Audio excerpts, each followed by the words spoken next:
booties for black girl nerds.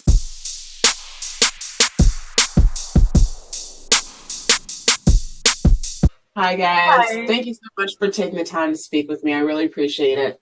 of course. So, Rohan has really a distinct culture and identity in Tolkien's lore.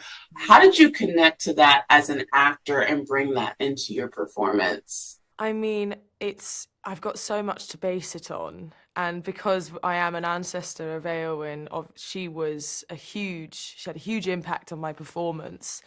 And looking at, potentially how she might have behaved as a young princess of Rohan, it's interesting to see, especially with the female characters, how much their tenacity and courage has remained the same, and how they stick to their guns, they stay true and loyal, and if that means not listening to the men in their lives, then that's what they're going to do.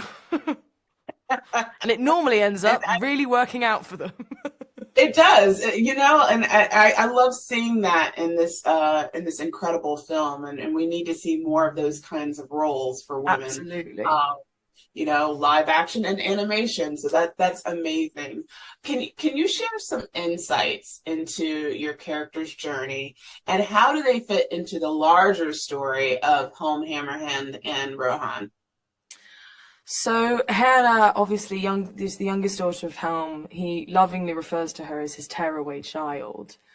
And it's an archaic relationship between them in many ways. There's a lot of love and respect there, but he doesn't give her a choice. He wants to marry her off to a prince of Gondor. And of course, that's not what she wants, and obviously not what ends up happening. I think her character arc lends itself so well to the film because I think Helm learns from her.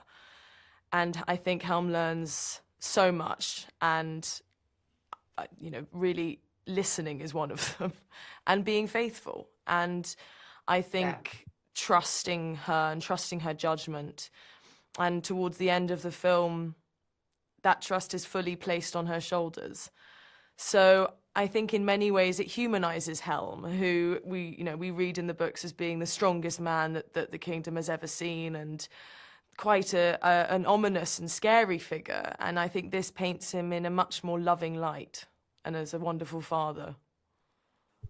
It's quite refreshing to see and to see how his journey unfolds along with your characters throughout this story. Did you have an opportunity to collaborate with each other as cast members during the recording process, or was that all like individual work? Because sometimes I know it's a little bit different when it comes to voice Yeah. acting. So I collaborated. I had all my sessions with the wonderful Lorraine Ashbourne, who plays Olwyn. And I think that really helped with my characterization because they are the closest people to each other in the film. They're the closest, I think, to one another in Héra's life. She's not just a maternal figure. She's also someone who, sort of is a figure of advice and of also courage. And she's obviously a shield maiden. And that really helped me to, work out where to place the sort of the tone of their conversations. And then I also thought it was really helpful not to be in the booth with people like Luke and people like Brian, because there is a very, very large separation between the characters in the film. Helm is not just her father, he is the king. And so I think that having that separation for me in the booth allowed me to have that separation from the characters as well, So I think that actually was in a way very helpful. A fun question for you. If you were to take a personality test for Middle Earth, which group or character do you think you would match with? I want to say the elves, and I'm sure it'd be the dwarves. I feel like Ooh, I would be. why that? I love. I probably just because I love Gimli, but I think that I love the sort of, my family's Scottish. We're all from the Highlands. We're from the sort of dark and damp areas of the north. And I feel like I don't know, that speaks to my soul somehow. And I feel like they're really good fun at a party as well. Oh, that's awesome. Oh, yeah. I would love to have a party with the elves and the dwarves. I do feel like they are like the partiers of Middle Oh, Earth. the So, dwarves are the partiers of Middle Earth for sure. well, Gaia, thank you so much for taking the time to speak to Oh Black no, Girl. thank you. I really enjoyed this film. It was so much fun. I love the battle sequences. I love the drama aspect.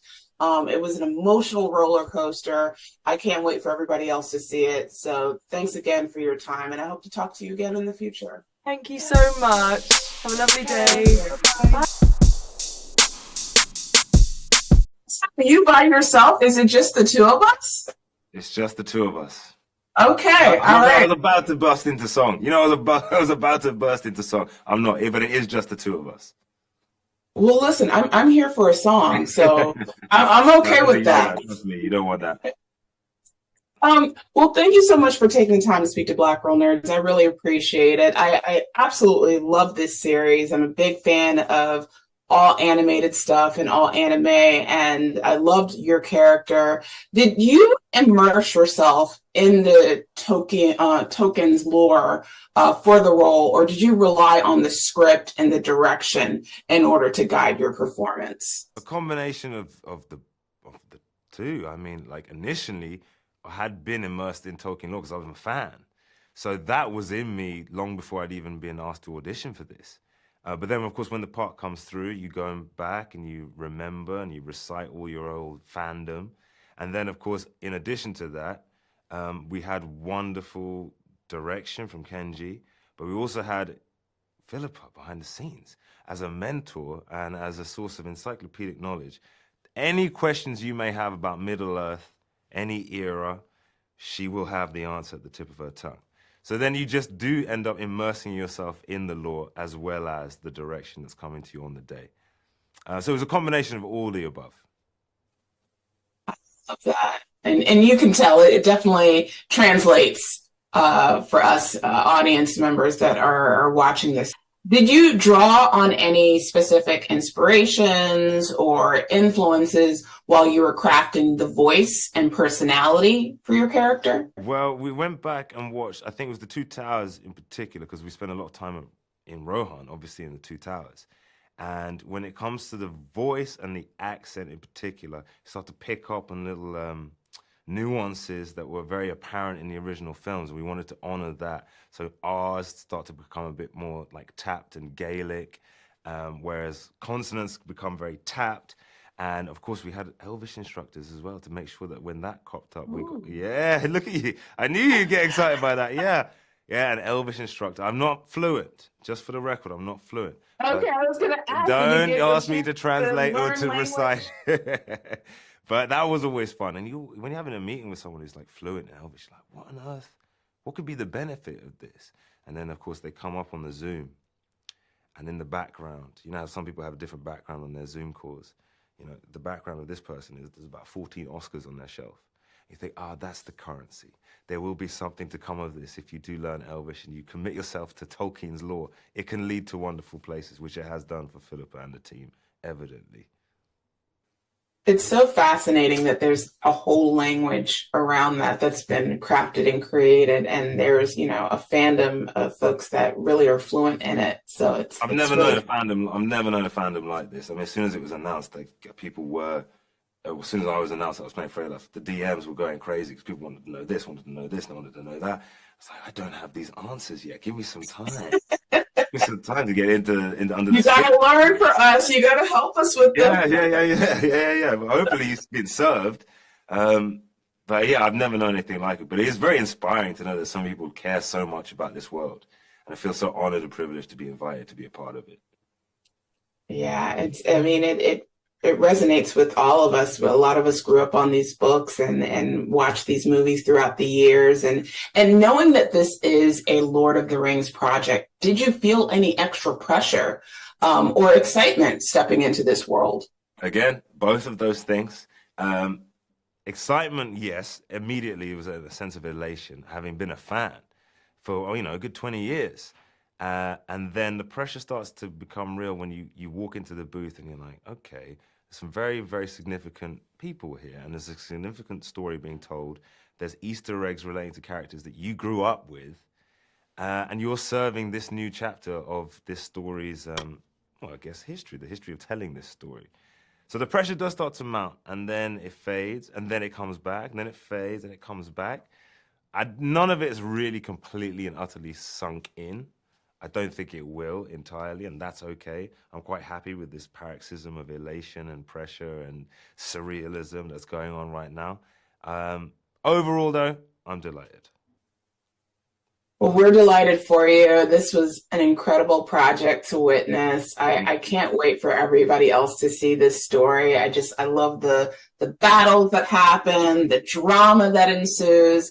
I was enraptured all the way through. So thank you so much for taking the time to speak to Black Girl Nerds. I really appreciate the conversation. Thank you very much. Have a lovely day. You too. Take care.